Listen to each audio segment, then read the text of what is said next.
The dojo smelled of sweat, wood polish, and the faint tang of tatami mats that had absorbed decades of training falls.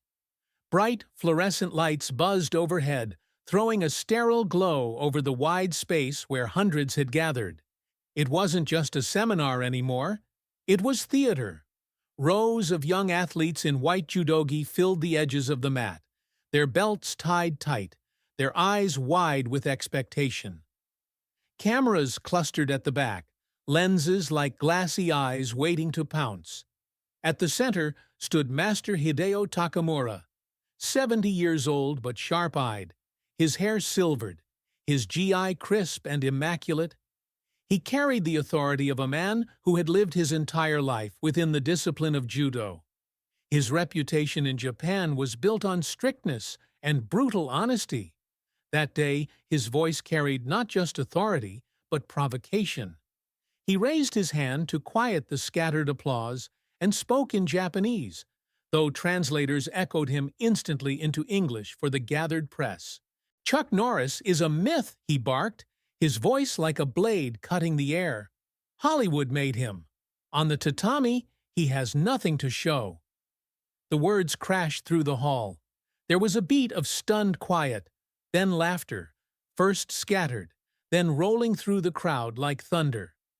The younger judoka, especially, leaned forward, grinning, clapping their hands against their knees. They saw their master not only defending their art, but ridiculing an American legend they'd only known through television. The applause came sharp and mocking, a collective cheer not just for their teacher, but against the man whose name had been larger than life for decades overseas. Journalists scribbled furiously, their pens scratching headlines into notebooks before the moment had even finished. By evening, wires carried the soundbite around the globe. By morning, the front pages in Tokyo screamed, "Judo master calls Norris a fraud." The phrasing traveled across oceans. In Los Angeles, New York, Dallas, the words ricocheted through talk shows and sports columns. For American audiences, the insult wasn't just aimed at Chuck Norris.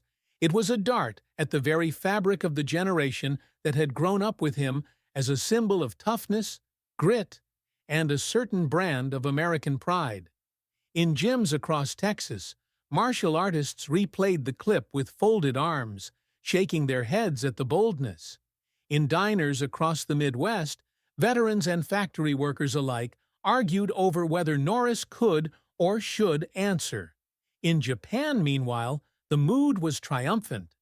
Takamura's declaration wasn't just about a man, it was about cultural ownership of authenticity. Inside the Tokyo seminar hall, the reaction was feverish. The master paced slowly, enjoying the rhythm of the crowd's approval. "A myth," he repeated, savoring the word. "And myths must always fall to truth." His tone dripped with finality, as though this wasn't merely an opinion, but a foregone conclusion. The younger judoka shouted encouragement, some rising slightly from their seats, fists pumping. The air filled with claps, laughter, even a few whistles. It was a celebration, but also a challenge, and everyone in the room knew it. The press smelled blood in the water. Their cameras flashed with each sharp gesture of Takamura's hand, each confident line etched deeper into his face. In the United States, however, the insult hit differently. Late-night hosts replayed the clip with exaggerated disbelief, some mocking Norris's age, others defending him with jokes that weren't quite jokes. But beneath the humor was a current of anger, of wounded pride. The statement wasn't just about one man's skills, it was about whether an American icon could be laughed off the stage by a foreign master. The split was immediate. Japan laughed and applauded, America bristled, and the stage for confrontation built itself without a single punch thrown. Back in Tokyo, as the seminar ended, the reporters crowded around Takamura, microphones bristling like bayonets. One asked directly, "If Norris were to come to Japan, would you meet him?" The master's grin widened, deep lines cutting across his cheeks. He bowed slightly, then straightened. "I welcome him," he said, "but here he will not find the safety of cameras. Here he will meet the tatami." The crowd roared approval, the sound rising into the rafters. Young judokas stomped their bare feet against the mats, the vibrations humming under the soles of everyone present. It wasn't just anticipation, it was hunger. They wanted to see the myth tested, broken, disproven before their eyes. Outside, the Tokyo evening was wet with spring rain. Neon bled into the puddles on the pavement. Reporters raced to transmit footage, their umbrellas bouncing against the crowd. The words, "Norris is a myth," repeated endlessly across TV screens and radios, replayed until they lost none of their sting. Across the Pacific, Chuck Norris was at home in Texas when the clip played on the evening news. He sat at a kitchen table, the TV glow reflecting in his eyes, saying nothing as the master's voice crackled through the broadcast. His hands folded calmly, but his jaw tightened once. The insult had traveled farther than Takamura might have expected. It was no longer just one man's provocation. It had become a clash of legends, a collision of pride stretched across continents. And the world, restless and waiting, demanded an answer. Just wondering, where are you watching from? Write it down below. The arena in Tokyo was sold out days in advance. What had been pitched as a friendly seminar between two martial artists had transformed overnight into a spectacle. The posters outside no longer described a cultural exchange. They shouted in bold letters, "Truth versus." Myth Security struggled to control the line that wound around the block. Reporters lugged their equipment through the drizzle, umbrellas tilting as they jostled for space.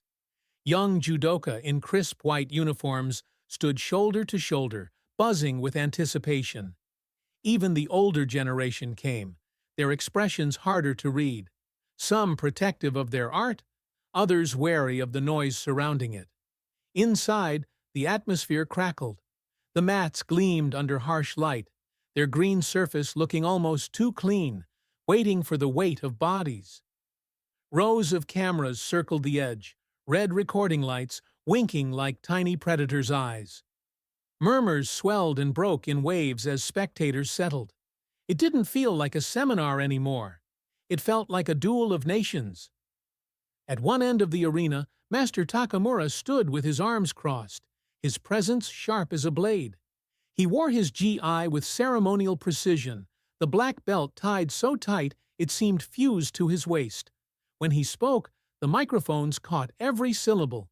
"Myths disappear when touched," he declared, turning slightly so the press could catch his profile. "And today, we will see truth revealed." The crowd erupted in applause, shouts echoing from the rafters. Some stomped their bare feet against the bleachers, the sound like distant drums. The younger judoka cheered loudly, their pride swelling with every word. For them, this wasn't just about Chuck Norris, it was about proving that Japanese judo remained unshakable, untouchable. Behind the noise, a hush of English voices threaded through the crowd. American journalists had flown in from Los Angeles, New York, Dallas. They carried cameras and microphones, but also a mission: to defend the reputation of a man their audience back home still considered a living legend. To them, the event smelled less like a seminar and more like a trial. Backstage, Chuck Norris waited. He hadn't arrived with a retinue. No dramatic entrance. Just himself, a plain white GI folded neatly over his frame, his belt tied with the quiet confidence of someone who had done it 1,000 times. The fabric was worn, not showy, creased by practice, not pressed for performance. When the announcer called his name, the noise in the arena rose, then fractured. Some clapped, others laughed, and many simply leaned forward, waiting. He stepped onto the mat without a bow to the crowd, only a brief nod to the officials. No theatrics. His eyes scanned the room once, and then settled, calm and steady, on the tatami itself. The contrast was immediate. Takamura radiated sound and sharpness, his words slicing through microphones, his gestures large enough for the back rows. Norris was the opposite. Quiet, grounded, unshaken. Where the master provoked, Norris absorbed. Where Takamura sought the crowd, Norris ignored it. And that silence unnerved people more than the insults had. The master couldn't resist another strike. He walked to the center, gesturing broadly to the stands. "My friends," he said, "you came to see Judo.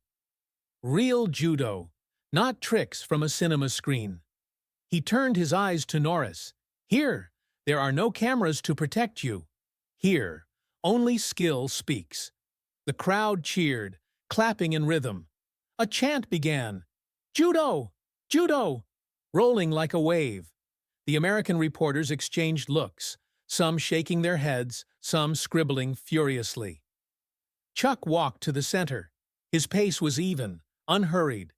He bowed to the officials, then to Takamura, then simply stood in stance, hands relaxed, breathing calm. He said nothing. The silence that followed stretched long enough to make the noise uncomfortable. Even the crowd felt it, their chants faltering.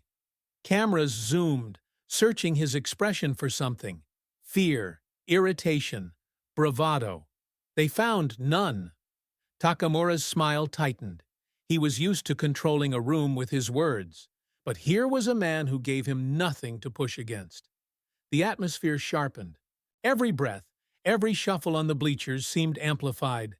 It no longer felt like a friendly demonstration. It felt like the seconds before a storm breaks. Reporters leaned closer to the mats. The judoka in the stands straightened. A boy in the front row gripped the edge of his seat so hard his knuckles whitened. When the referee signaled for the first engagement, the crowd drew in a collective breath. The air in the arena thickened, waiting to be broken. Takamura stepped forward first, his GI swaying sharply with the movement. Norris shifted his weight, not aggressively, but with the certainty of someone who already understood what was coming. The duel of words had ended. The silence of action was about to begin. The referee's hand dropped, and the hall stilled, as if the very air held its breath. Takamura circled first, feet whispering over the tatami. His movements were sharp, deliberate, the crispness of a man who had repeated these motions for decades. He lifted his arms high, projecting energy not only toward his opponent, but toward the audience, every gesture exaggerated so the back rows could see. He spoke while he moved. His words translated almost instantly into English through the microphones. Observe! This is real technique, not fantasy, not cinema tricks. His voice carried a confident lilt, drawing chuckles and nods from the crowd. He demonstrated a clean pivot, grabbed his assistant's sleeve, and flipped him to the mat with a thunderous thud. The assistant rose quickly, bowing, playing his part in the master's theater. Applause rattled the bleachers.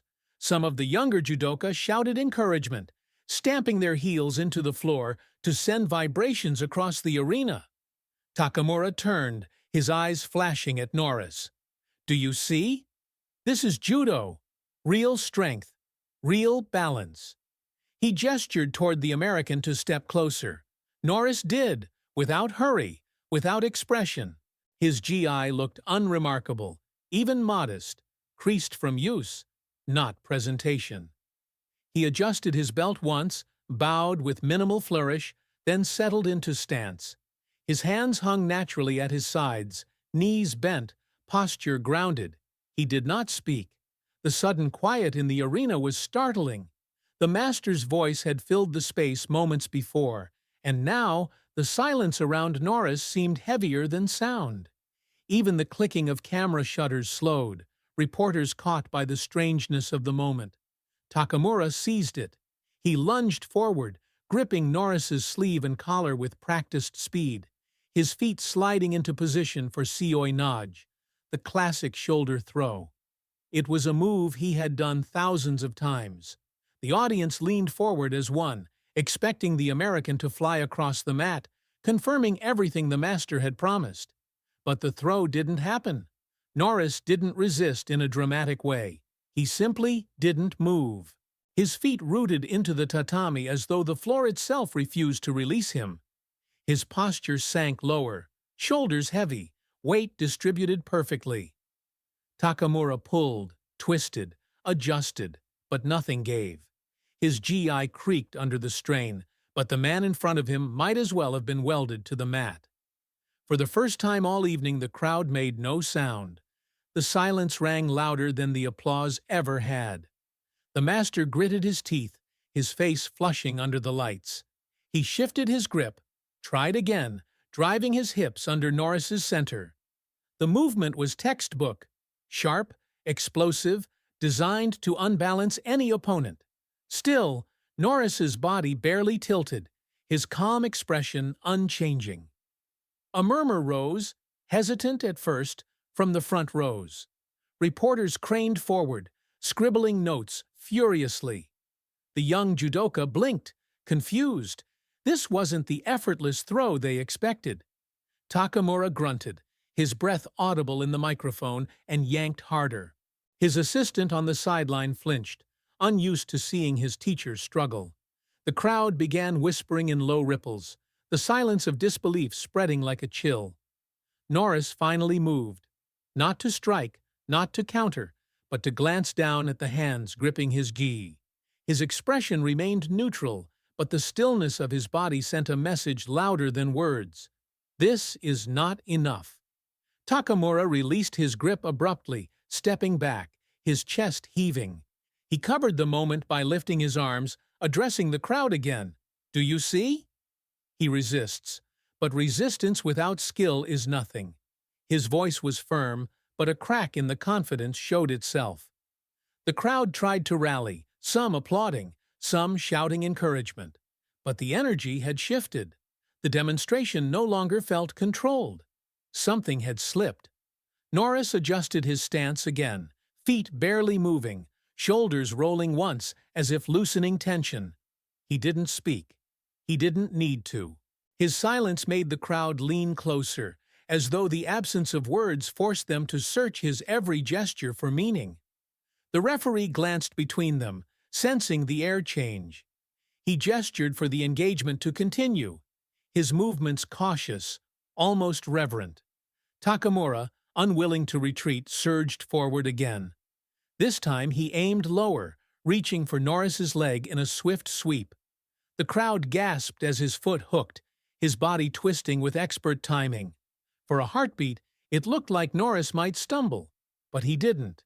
His leg absorbed the sweep as if it had been expected, his balance adjusting instantly. His hand barely lifted, but it was enough to break the rhythm, and Takamura found himself standing off balance for a split second.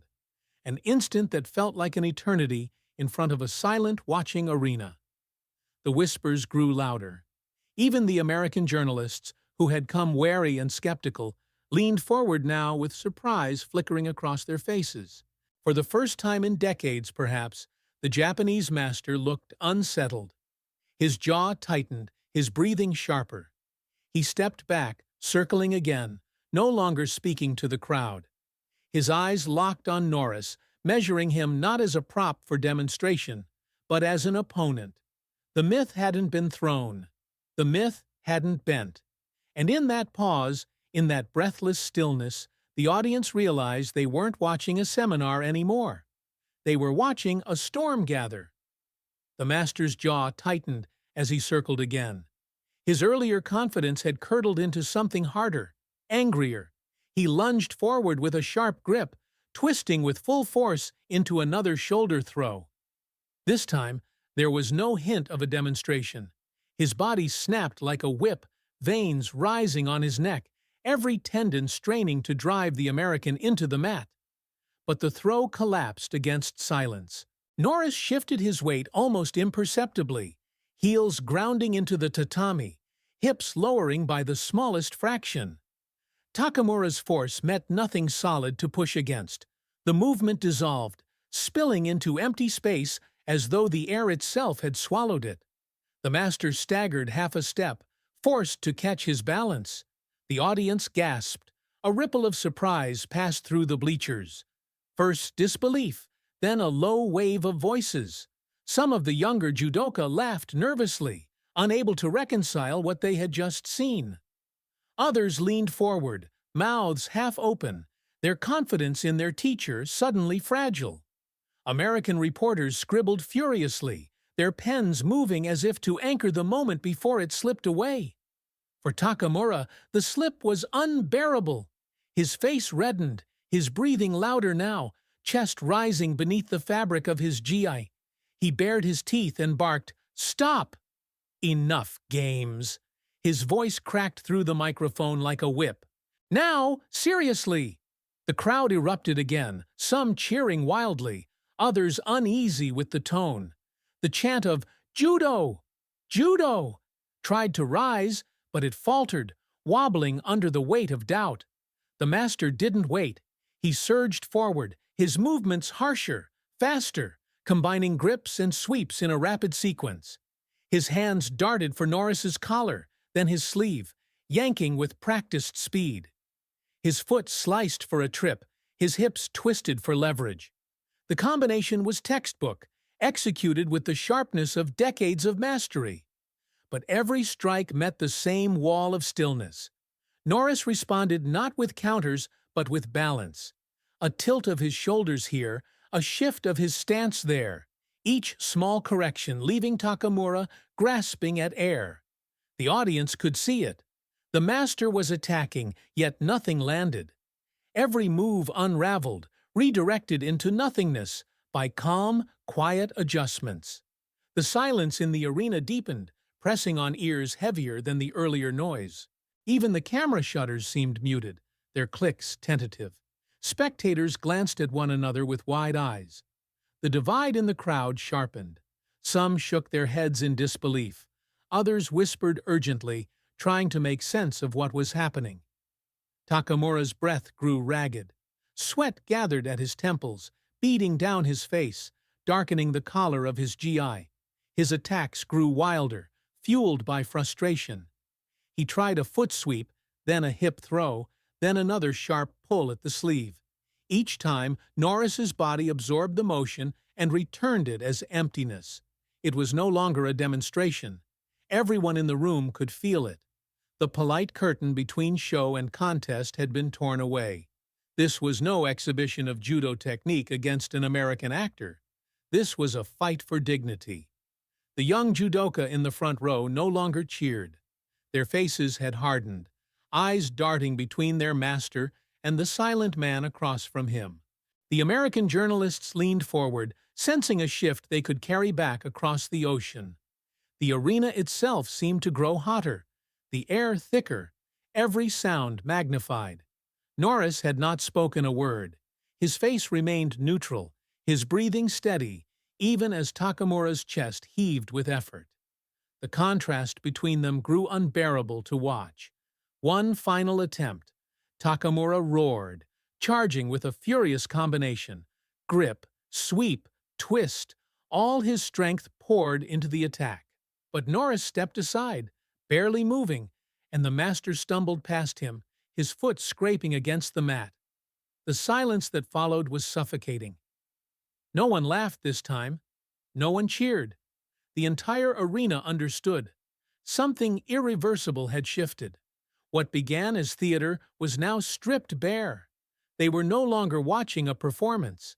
They were watching the line between pride and humiliation thin to the point of breaking. And everyone knew what had to come next.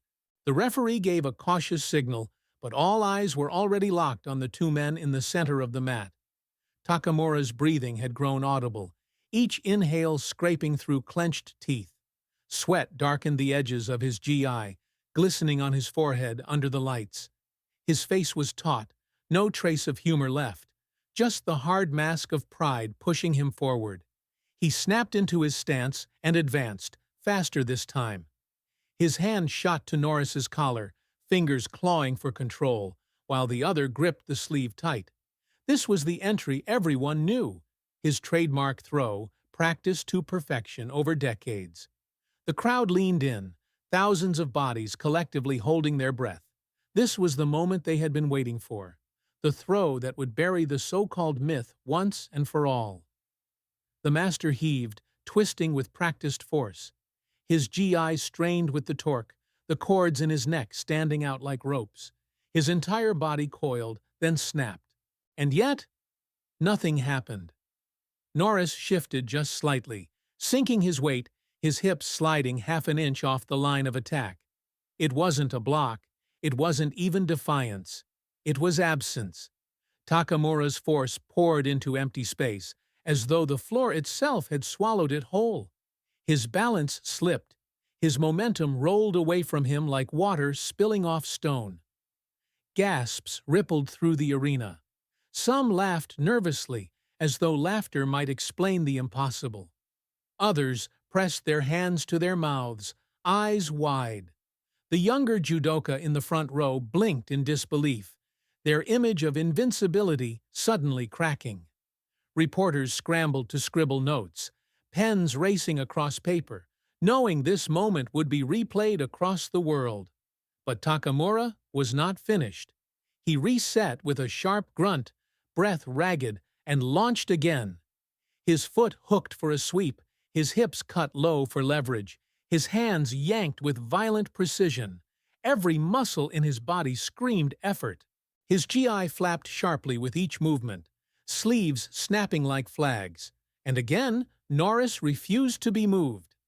A small rotation of his shoulders, a subtle change in angle, and the attack unraveled in midair.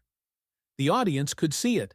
Every technique collapsed before it landed, dismantled by adjustments so quiet they looked almost like stillness. The silence in the arena deepened, heavy and suffocating. The earlier cheers were gone. Even the chants had died.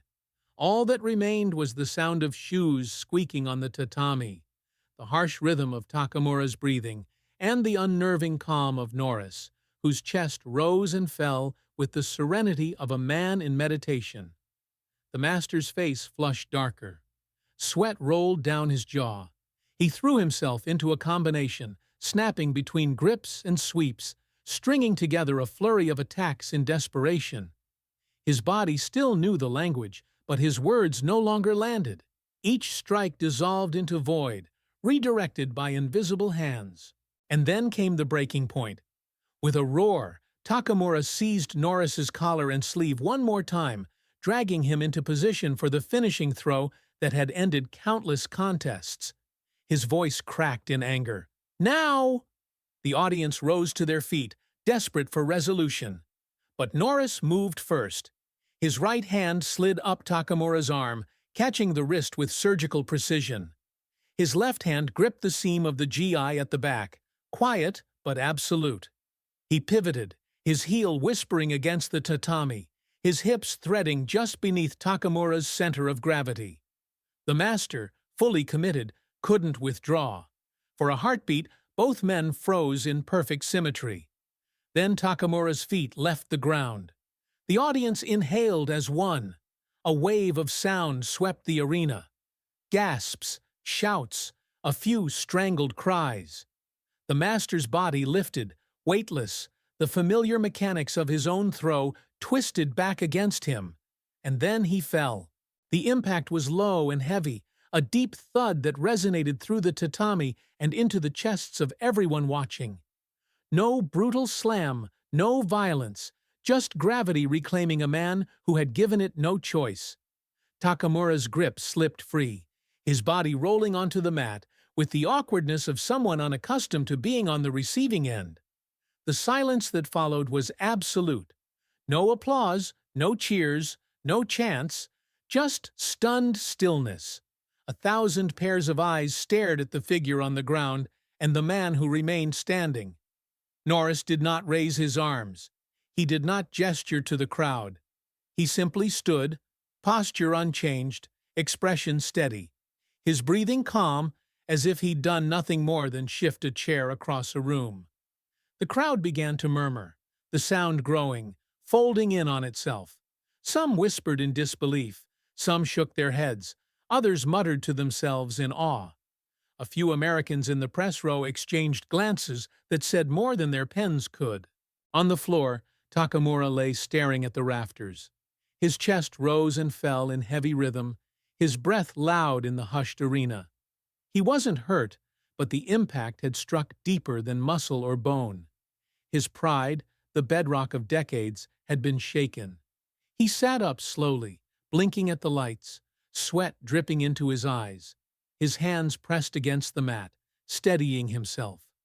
All around, the audience waited to see how he would answer. Rage, denial, another attack? But Norris remained still, giving him space, offering nothing but silence, and that silence pressed heavier than any victory shout. The crowd leaned forward, waiting. They sensed what came next might matter even more than the throw itself. Takamura stayed seated on the mat for a long moment, his palms flat against the surface, chest rising and falling. The fall hadn't broken him, but it had cracked something deeper, the certainty that his dominance was untouchable. His students leaned forward anxiously, but no one dared call out. He rolled onto one knee, then pushed himself upright. His face was pale beneath the flush of exertion, strands of damp hair sticking to his forehead. When his eyes lifted, they no longer carried the fierce glare of a challenger. They carried something quieter. Confusion, yes, but also a dawning respect that surprised even him. Norris stood across from him, posture steady, breathing measured. He hadn't moved since the throw, hadn't pressed his advantage. His hands hung relaxed at his sides, as if he were waiting for something only Takamura could decide. The silence stretched, thick and expectant. Then, in a gesture that seemed to ripple through the hall like a shockwave, Norris extended his hand. It wasn't theatrical. His palm was steady, his expression unchanged, his stance unshaken. But the meaning was undeniable. An invitation to stand not as defeated and victor, but as equals. For a beat, Takamura hesitated. His pride balked, his jaw tight. The audience leaned forward, thousands of eyes holding their breath. The cameras zoomed, capturing the space between two hands, the most electric distance in the world at that moment. Finally, Takamura lifted his own hand and placed it in Norris's. The hall erupted. Applause thundered, filling every corner of the arena. It started scattered, then surged into a tidal wave of sound. People rose to their feet, clapping until their palms stung. Some shouted, some whistled. Others simply stood silently, eyes shining with the recognition that they had witnessed a moment that would outlive the evening. Takamura's chest heaved, but his grip was firm. He allowed Norris to help him upright. Their eyes met, one man's filled with a grudging but undeniable respect, the other's steady with the calm of someone who had nothing left to prove. Norris inclined his head slightly, then finally spoke, his voice low but carrying through the microphone clipped nearby. "Myths live because there is truth in them," he said, "and the truth is discipline. The truth is respect." The words were simple, but they carved the silence cleanly. The translators repeated them, but they didn't need to. The meaning transcended language. For a moment, even the applause faded into a kind of reverent hush. Then Takamura did something none of his students expected. He bowed, low, deliberate, his forehead nearly grazing the mat. The crowd gasped, then cheered louder. Some of the younger judoka moved to tears. It wasn't just a bow to a man, it was an acknowledgement of what had just taken place, a recognition of dignity beyond borders. Norris returned the bow with equal measure, his motion unhurried, genuine. Then he turned, walking calmly toward the edge of the mat. He didn't wave to the crowd or pause for photographs. He simply left with the same quiet composure he had carried in, his steps measured, his gaze forward. Behind him, the applause didn't die down. It grew. People clapped standing, some stomping the wooden bleachers, some chanting his name, others shouting simply to release the weight of the moment. The sound carried long after Norris had disappeared down the corridor. Takamura remained at the center, breathing hard, his students surrounding him silently. He looked at them with a tired but clear expression, then raised one hand as if to calm them. They understood. They bowed as one, their respect not diminished, but reshaped. In the seats, the journalists typed frantically, knowing the headlines had already written themselves. The story wasn't about humiliation. It was about the thin line between legend and truth, and how, on that night, both had found their place on the same mat. Later, when the lights dimmed and the crowd spilled into the Tokyo streets, the noise of the city returned. Neon buzzed, rain hissed on asphalt, voices chattered in every direction. But those who had been inside the arena carried something different back into the night. They had seen more than a contest.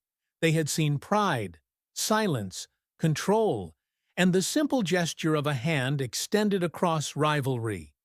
In the end, it wasn't the throw that stayed with them.